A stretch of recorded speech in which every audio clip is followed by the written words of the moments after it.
Bonjour les amis, j'espère que vous allez bien, que vous êtes en pleine forme. Voilà, je vous fais encore un petit coucou en direct de Montréal. Voilà, ça c'est la vue que j'ai de mon hôtel au 7e étage. La vue sur Montréal. Regardez, hop, les grands bâtiments évidemment. Très américanisés ici. Mais ça me change un petit peu de l'Europe. Ouais, je dois reconnaître que c'est très agréable, vraiment très agréable. Hier, nous sommes allés visiter le vieux Montréal, qui est magnifique. Et puis voilà, il a de la vue de mon hôtel au Sheraton, où je loge pendant 2 semaines ici avec ma petite famille, hein, vous le savez. Et on apprécie énormément. Énormément. Alors, avant de faire un petit peu le petit tour vite fait de là où on loge, je tiens juste à préciser que je n'ai pas fait un deuxième compte ou un troisième compte pour vous demander de l'argent. C'est une arnaque. Voilà. Donc, si vous voyez un profil défilé avec mon nom, mes photos et tout ça qui vous demande des sous parce que, soi-disant, vous gagnerez quelque chose, non, ne répondez pas à ça. C'est une arnaque. Voilà. Et malheureusement, j'ai l'impression, j'ai cru comprendre qu'il y en a qui s'étaient fait avoir. Donc désolé, j'y suis pour rien. C'est des faux comptes de salopards qui usurpent mon identité pour se faire du pognon. Voilà. Donc ce n'est pas moi. Donc faites très attention. Alors voilà, donc comme je vous dis, je suis ici dans mon hôtel au Sheraton, ici à Montréal même, au centre de Montréal, Sheraton, et je vous présente ma suite. Voilà, la belle suite dans laquelle nous logeons, tous les quatre. Donc voilà, ça c'est notre salon uniquement, puisque hop, je viens de vous dire que c'est une suite. Et là, là-bas, ce sont les chambres. Les chambres avec une salle de bain, puis là-bas encore une deuxième salle de bain, 2 toilettes, 2 télés, la totale. Alors, tu es sûrement en train de te dire, Steph, c'est un petit peu prétentieux, je trouve. Tu es en train de te vanter d'avoir tout ça. Ouais, alors je me vante pas. Je vais juste t'expliquer l'anecdote. C'est que il y a des gens qui me suivent sur les réseaux, comme vous le savez. Et il y a des gens qui apprécient mon travail, qui apprécient ma personnalité, qui apprécient ma grande gueule. Et un jour, je fais court. Hein.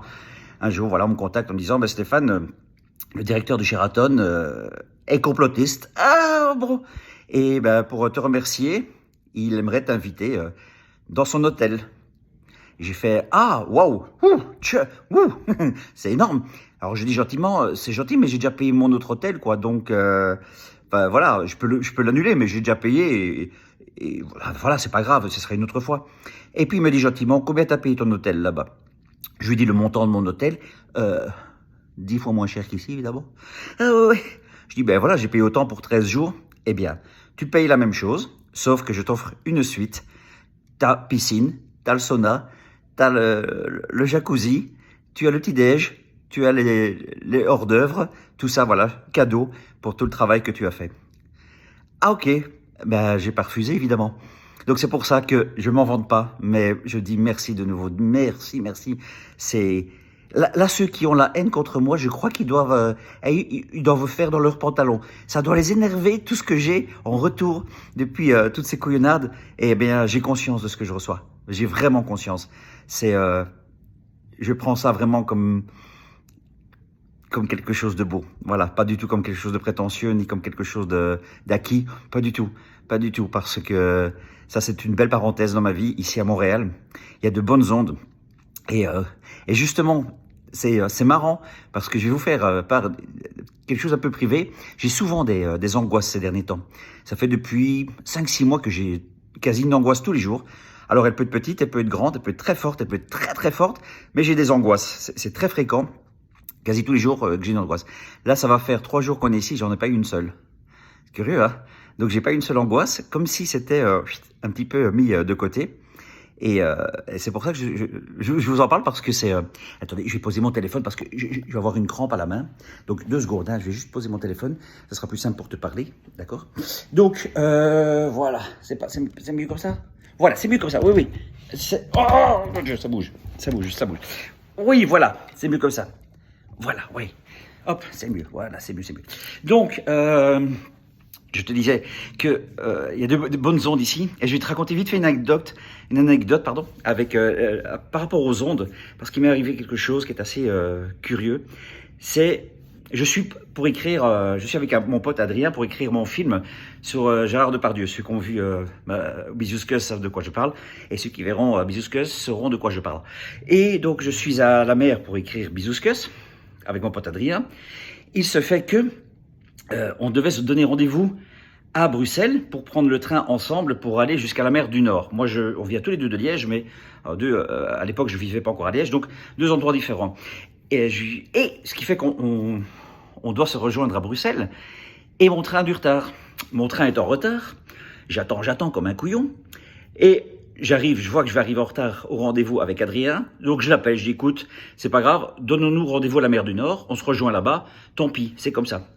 Et on arrive à Bruxelles, et puis je me dis, quitte à tout rater, je vais m'arrêter à Bruxelles, aller à pied jusqu'au métro, le métro, aller jusqu'à la gare du Midi à Bruxelles. Donc, c'est du micmac, évidemment. Et je le fais, et je vois que plus l'heure approche, plus je me sens proche d'arriver au quai. Donc, il se peut que je ne rate pas le train. Mais je vais à mon aise, je ne cours pas, je dis tant pis, je l'ai, c'est bien, je ne l'ai pas, tant pis. Et on se retrouve, et je dis à mon pote Adrien, je dis écoute, voilà, je vais prendre le train, a priori ça ira, mais bon, on se retrouvera à la mer du Nord. Et je suis sur le quai, le train arrive. Vous savez, quand le train arrive, je sais pas, vous savez, on fait tout ça, je ne sais pas pourquoi, souvent, on fait tout ça. Quand le train arrive, on avance avec. Ah, toi aussi tu fais ça. Tu sais, on avance tous avec, au lieu de rester sur place et laisser arriver le train, non, on marche avec, on marche toujours un petit peu avec. Et j'y vais, et donc il y a plein de wagons, et wagons pour les Français, il y a plein de wagons, évidemment, des wagons, il y en a plein. Je rentre dans un wagon au hasard, il n'y a personne dans le train, je vais m'installer à peu près au milieu, je me mets assis, je fais un petit coup d'œil à droite, mon pote Adrien, merde, t'es là. Donc sans le vouloir, on se retrouve au même endroit, au même moment, alors que moi j'étais en retard, tout ça. D'accord? C'est déjà, tu dis, la probabilité qu'on avait de se retrouver pile poil au même siège sans le savoir, c'est quand j'étais assis que je m'en suis rendu compte, c'est déjà énorme. On passe une semaine à la mer du Nord. Arrivé à la fin de la semaine, on fait tout le temps au Coq. Donc c'est la station qui s'appelle le Coq de Anne. On mangeait tout le temps là. Et mon pote Adrien disait, on n'irait pas manger une fois ailleurs parce que c'est bon, on a un peu fait tous les restos là en une semaine. C'était l'hiver, donc il n'y en a pas beaucoup qui sont ouverts là-bas. Ouais, je dis, ouais, bonne idée. Il dit, on va aller à la station d'après. La station d'après, c'est Wendeuil, d'accord? Wendeuil, c'est là où habitait mon père. Alors il faut savoir que mon père, comme celui qui sait très bien, je ne le voyais plus depuis 20 ans. J'avais plus de nouvelles de lui depuis 20 ans, je voulais plus en avoir, c'est un homme qui m'intéressait plus. Donc, voilà. Donc, ça fait 20 ans que j'ai plus de nouvelles de lui. Je suis dans le tram pour aller jusqu'à Wendeuil, avec mon pote Adrien, et je dis à mon pote, ça serait énorme qu'on tombe sur mon père. Ça serait énorme. On va là, donc à Wendeuil, on va manger un petit bout au restaurant, et là, je reçois un texto, véridique tout ça, hein. Je reçois un texto de... alors c'est ma demi-sœur, puisqu'en fait, c'est pas vraiment, mais mon père et sa mère ont vécu ensemble pendant des années, et donc je la connais depuis qu'elle est toute petite, donc elle avait 3 ans, donc là, elle avait plus de 20 ans, 30, et ce qui fait, elle m'envoie un SMS, un texte en me disant, voilà Stéphane, ton père est rentré ce matin à l'hôpital. J'ai dit, ça c'est énorme, on se retrouve ici, à Wendeuil, j'ai plus de nouvelles de lui depuis 20 ans, boum, je reçois un texto comme quoi, il était rentré à l'hôpital, là, le jour même où je vais à Wendeuil. J'y vais jamais là-bas, j'y vais jamais. C'est ça qui est énorme. Et le jour où j'y vais, on m'apprend ça. Ok, on termine de manger, on va un peu se balader, et puis il y a plein de cafés ouverts. On aime bien le petit digestif, nous. Un petit dernier. Hop, je dis à Adrien, on va boire un petit verre là, ouais. Donc on rentre dans un café, boire un petit verre, tranquillou. La semaine se termine, on rentre, et quelques mois plus tard, mon père décède, d'accord?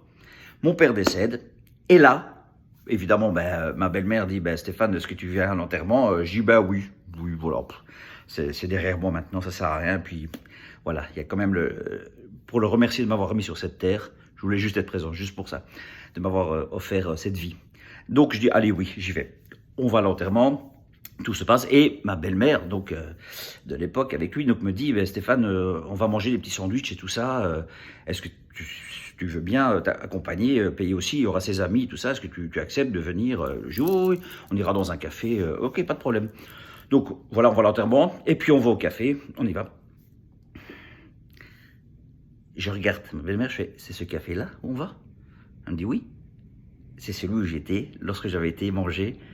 Donc, après avoir été mangé à Wendeuil, c'est ce café que j'avais été choisir avec mon pote. Donc il y en avait plein d'autres cafés, mais on a choisi celui-là. Celui où mon père allait tout le temps. En fait, c'était son fief. Il allait tout le temps dans ce café. Surprenant, non? Et là, je me dis, mais c'est quand même fou, les coïncidences. C'est quand même beaucoup en si peu de temps. Et je vais jouer ma pièce de théâtre à Alès. C'était ma pièce de théâtre Les Deux Sous Chics. Je vais jouer à Alès. Et je raconte cette anecdote à quelqu'un, un pote d'un ami comédien. Je raconte cette anecdote, il fait, ben oui, Stéphane, mais il me dit, je crois vraiment aux ondes. Les ondes, c'est quelque chose de très fort. Et il me dit, tu sais, prends les vidéos, regarde les vidéos que tu fais. Tu te rends compte que tu fais des vidéos, et puis il suffit de faire ça, et ça part. Ça part dans des ondes. C'est-à-dire qu'il n'y a pas de matière, il n'y a rien, c'est pas une cassette VHS que tu donnes et que tu lis, non. Ça, c'est une matière. Là, c'est dans les ondes. C'est parti. C'est-à-dire que tu peux appeler quelqu'un à l'autre bout de la Terre par des ondes. Donc, il dit, les ondes sont très fortes. Eh bien, depuis, j'y crois. J'y crois vraiment aux bonnes ondes. Et c'est vrai qu'on dit souvent, tu sais, quand tu sens pas quelqu'un, non, ce sont des mauvaises ondes. En fait, on utilise ça depuis longtemps. Alors, c'était le bateau, hein, c'est celui qui est éveillé depuis des années. Pour lui, c'est naturel ce que je dis. Moi, pas. À cette époque-là, je pensais vraiment que c'était quelque chose enfin, irréel. Pour moi, j'étais très cartésien. Et donc, depuis, j'y crois. Et le fait que, pourquoi je parle de ça? Ben, parce qu'aujourd'hui, la boucle est bouclée par rapport à ça aussi. Je sens des bonnes ondes ici à Montréal. Et je sens des bonnes ondes à chaque fois que je fais mon spectacle. Donc je me dis que les vraies ondes, les bonnes ondes, c'est-à-dire ceux qui sont dans la salle et qui vibrent avec moi, me donnent des bonnes ondes et c'est eux que j'ai envie de continuer à fréquenter. Et pas tous ces haineux qui continuent à vouloir m'assassiner, pas tous ces haineux qui continuent à vouloir être malveillants. Non, moi je continue à être bienveillant. Je continue à m'attaquer aux politiciens. Je continue à m'attaquer à ces tarés au gouvernement qui, eux, n'ont pas de cœur. Hein. Ils ont un portefeuille, ça c'est sûr, mais ils n'ont pas de cœur. Donc je continue à m'attaquer contre eux, mais contre les autres, c'est inutile. Voilà, je voulais juste faire ces petites parenthèses, vous dire que tout se passe bien ici donc à Montréal. Vous dire donc de nouveau que j'ai énormément de chance. Voilà, je vous ai dit d'avoir ceci. Énormément de chance comme vue d'avoir ceci. Voilà, j'aurais jamais cru un jour être ici, pouvoir jouer mon one-man show ici à Montréal.